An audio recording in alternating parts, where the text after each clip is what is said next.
So, Saints Row, the fifth installment in the franchise, a game that exceeded publisher expectations for pre-order sales and had a decent first week.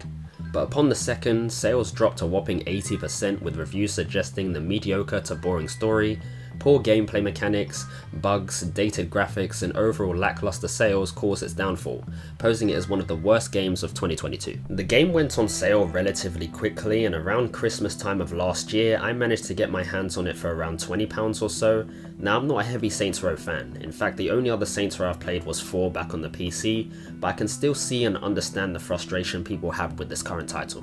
I have to agree, the story was kind of forgettable. You get to make one choice to kill or spare someone, as far as I remember, with no actual effect on the story.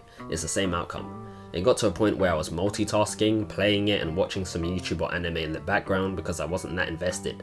And the gameplay, especially the shooting, made it seem like an old PS2 game. Sure, some enemies had unique abilities, but most of the time they seemed lifeless, just being there for you to shoot, not being there to kill you sort of thing. Now, I thought the graphics weren't too bad. I love exploring, collecting, doing side quests, watching the XP count go up, watching passive income go up, running, driving, or flying around Santa Eleso was fun. Nothing stood out to annoy me. Then again, I was playing this at least 4 months after release, so it could have looked a lot worse during launch. I think people missed the goofiness the previous Saints Row had, mainly 4, provided that it was based in a simulation. You were granted supersonic sprint speed, powered jumping, the ridiculous emotes and taunts, using these crazy elemental abilities, using outrageous weapons like the dubstep gun, being able to suplex and absolutely destroy random pedestrians. That's what made Saints Row Saints Row.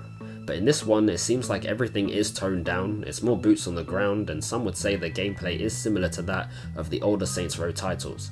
They went back to its roots fine, but I guess it didn't really stick the landing with that, mainly because the gameplay is not as goofy, not as exaggerated, it's just a simple crime game. But all in all, I still like some aspects of Saints Row. Besides the story, I like the side activities, the businesses you could run, and just watching the money go up essentially, spending it all on cars, clothing, cosmetic items that actually had some depth to it in terms of customization, so I personally don't think it was a complete flop.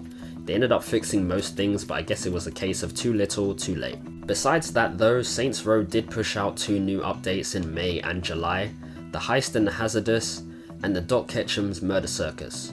I was curious, but before taking a look at those, there were a few more businesses I had to set up to finish all the main missions on my phone. The first one was the First Strike Dojo. Costing a hefty 1.6 million, I had to take out the competition that goes by the name of the Final Fist to maximize my income. Because of the repetitiveness, you do hear the same crap over and over again. First strike! First strike! First strike! First strike! Nonetheless, it was alright, a bit of melee fun never hurt. Now, in between setting up these businesses, I needed a bit more cash, so whilst waiting for the passive income to roll in, I did some wanted missions and got offered some snacks by a grandma. Would you like a butterscotch? I always keep some in my purse. No thanks. And got to witness her take out some credit card debt. That here. There he is. Take that, you goddamn millennial. I also had a bit of an incident with a fire hydrant.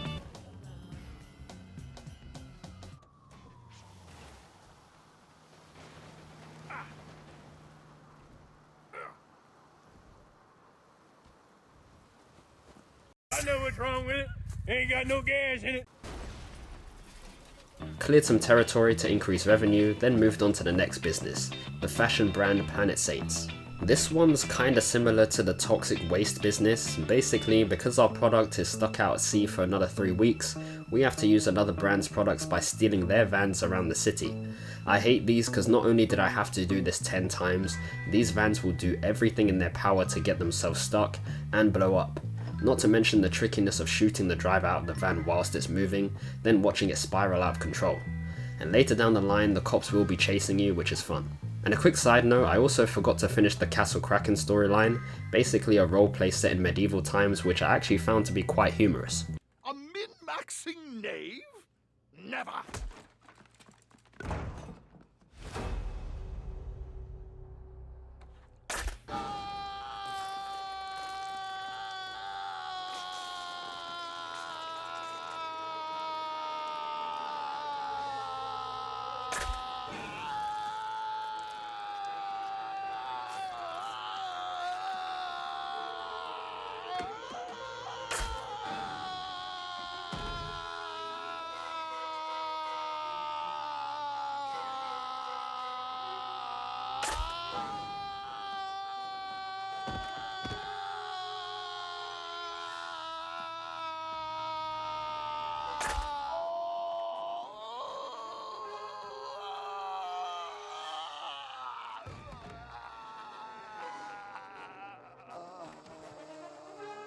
And then we have the last business called Let's Pretend, essentially where you play as a getaway driver for 3 people staging a robbery in various locations. You scope out the place and take some pictures, and they go in and do the dirty work. To be honest, I would have liked a bit more involvement in this rather than just being the getaway driver. Heist would be a great addition to this game in my opinion, it's just a question of whether they can do it as good as GTA. Luckily, we could put that to the test with the Heist and Hazardous update. Being at £8, this update gives you access to a new location called Sunshine Springs, which is located at the bottom right of the map where you partake in 3 story missions. Yep, that's it, just 3. Long story short, you were promised 1 million for killing a target by someone who goes by the name of Chris Hardy, a famous actor. He doesn't hold up his end of the bargain, so instead of killing him, you and your crew decide to rob him for all his possessions. You sort of jump straight into it, it's planned out and ready to go. It feels like one of the shortest arcs in gaming history. You don't really get a say in choosing the approach unfortunately, so that was a bummer, but the last mission is pretty fun, blowing up cars in a helicopter whilst protecting your friends. I get what they tried to do, utilizing all the unique locations and the whole map as much as possible, cramming most of it into the last mission because the story was so short. Sure, you could do the wingsuit challenges, but that was only one event, and you've obviously got the side hustles, dumpster diving, threat removal events as well, which isn't that much different from the main game, it's the same old stuff. Some different side activities could have made this update a bit more interesting, but other than that, there isn't too much to say about it. The villain is meh, he has that one catchphrase he says, and it seems he's designed to reference or poke fun at the Fast and Furious movies. He doesn't really involve himself in the heist, he sort of pays off other organizations to help him. It would have been cool to interact or fight him in some other capacity, but overall it's not worth the £8 I spent. On to the next update, the Murder Circus. Essentially it's one arena where you can play as 4 different characters, all with different weapons and abilities where you have to fight an onslaught of enemies and survive essentially. And this is one where you can't play as your main character, which is interesting. You're sort of sitting this one out and letting these new characters go at it. Each time you complete an arena, you gain XP and coins which you can use to spend on new weapons and upgrades for your specific character. It's rinse and repeat until you max them out I guess. There doesn't seem to be an end or set goal, it's more so a mini arcade game you can play to pass the time.